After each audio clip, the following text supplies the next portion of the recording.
New আলিপুরের সুরুচি সংঘের নাম মুছে দিলেন স্থানীয় মানুষ। সর্বজনীন দুর্গাপুজোর জন্য এই সুরুচি সংঘের নাম জানেন বিশ্বের বিভিন্ন দেশের বহু মানুষ। এই সুরুচি সংঘের সঙ্গে রাজ্যের প্রাক্তন মন্ত্রী অরূপ বিশ্বাস ও তার ভাই স্বরূপ বিশ্বাসের নাম জড়িয়ে রয়েছে। স্থানীয়দের অভিযোগ, এখানে রয়েছে লোকনাথের মন্দির। সেই মন্দিরের দেওয়ালে সুরুচি সংঘ লিখে ক্লাব নিয়ন্ত্রণ করতেন অরূপ আর তার ভাই স্বরূপ। লোকনাথ মন্দির কমিটি অভিযোগ তুলেছে, সাধারণ ভক্তরা আসতেই পারতেন না এই মন্দিরে। প্রায় সব ধর্মীয় আচার বন্ধ রাখা ছিল। আজ লোকনাথের তিরোধান দিবস উপলক্ষে সুরুচি সংঘের নাম মুছে দেওয়া হয়। ভক্তরা এসে প্রার্থনা করেন সেখানে। এটা হচ্ছে নিউ আলিপুর অধিবাসীদের পুজো, ঠিক আছে? এটা কোঅপারেটিভের পুজো। তো এই পুজোটা এত বছর ধরে 2011 সালের পর থেকে বেসিক্যালি দখল হয়ে গেছে। অরূপ বিশ্বাস এটাকে নিজস্ব করে ফেলেছিল, ঠিক আছে? নিজস্ব করে ফেলে এটা ভিভিআইপির পুজো হয়ে গেছিল। তো ভিভিআইপি যখন পুজো হয়ে গেছিল তখন আর একটা সাধারণ মানুষের পুজো ছিল না। এটা তখন হয়ে গেছিল কি, ভিআইপিরা আসছে, এসি গাড়ি থেকে নামছে, তারা ঢুকে যাচ্ছে, পুজো দিচ্ছে, এবং সাধারণ মানুষ যারা এখানে রয়েছে, যাদের এই পুজোটা, তারা রীতিমতন লাইন দিচ্ছে, মানে ভিখারির মতন দাঁড়িয়ে আছে। ভিআইপিরা গেলে রাস্তা ফাঁকা হলে তবে তারা পুজো দিতে আসতে পারবে, ঢুকতে পারবে, এই সিচুয়েশন ছিল। কিন্তু এখন যেটা আজকের দিনে দাঁড়িয়ে যেটা হচ্ছে, সেটা হচ্ছে পুরোপুরি দখল মুক্ত। এখন সাধারণ মানুষ স্বতঃস্ফূর্ত ভাবে নিজের মনস্কামনা জানিয়ে ভালোভাবে শান্তিতে পুজো দিতে পারছে। কোনো এখানে ভিআইপি ট্রিট নেই। সবাই নিজের সময় মতন আসছে, পুজো দিচ্ছে, সুন্দরভাবে সমস্ত কিছু করছে।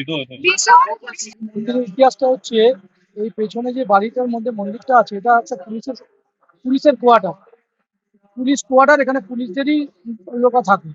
কিন্তু 2011 সালের পরে এখানে এই মন্দিরটা ওরা অরূপ বিশ্বাস সুরুচি সংঘের নাম করে এই মন্দিরটাকে পুরো দখল করে নিয়েছিল, যেখানে সাধারণ মানুষের প্রবেশ একদম বন্ধ হয়ে গেছিল।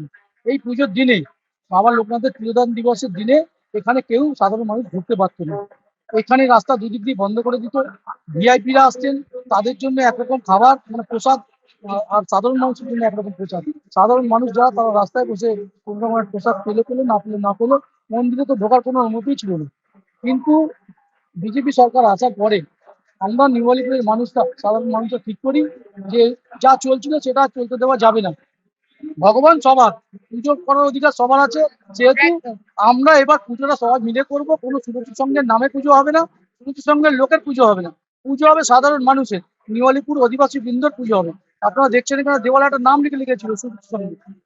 এখানকার মানুষ, এই দিদিরা, তারা সঙ্গে নিয়ে এখানে সেই নামটা সুরুচি সংঘ মুছে দিয়ে নিউ আলিপুর অধিবাসী বৃন্দর নাম লিখে দিয়েছে। আজকে কতটা খুশি? আজকে সবাই খুশি। আপনারা দেখলেই বুঝতে পারবেন, এখানকার মানুষরা সকাল থেকে আসছেন, পুজো দিচ্ছেন। সাধারণ মানুষরা আমাদের বলছেন যে এতদিন পরে দাদা আমরা হাত ছেড়ে বাঁচলাম, ভগবানের কাছে আমরা আসতে পারছি, পুজোটা দিতে পারছি। এতদিন আমাদের ঢোকার কোনো অনুমতি ছিল না। আজকে কি অ্যারেঞ্জমেন্ট আছে? আজকে এখানে প্রসাদের ব্যবস্থা আছে। বিকেলবেলায় আমাদের কম করে 2000 লোক প্রসাদ পাবে, বিতরণ হবে। 7টা থেকে প্রসাদ বিতরণ করবো। যতক্ষণ আছে ততক্ষণ আমরা মানুষকে প্রসাদ বিতরণ করবো। প্রসাদ বিতরণ করা হয় লোকনাথ মন্দিরে। মন্দির কমিটি জানিয়েছে, প্রতিবাদ করলে ভয় দেখাতেন রাজ্যের প্রাক্তন মন্ত্রী অরূপ বিশ্বাস ও তার ভাই স্বরূপ বিশ্বাস। আজ ভক্তি ভরে প্রার্থনা করেন স্থানীয়রা। শেখ ইরশাদের রিপোর্ট, পূবের কলম ডিজিটাল।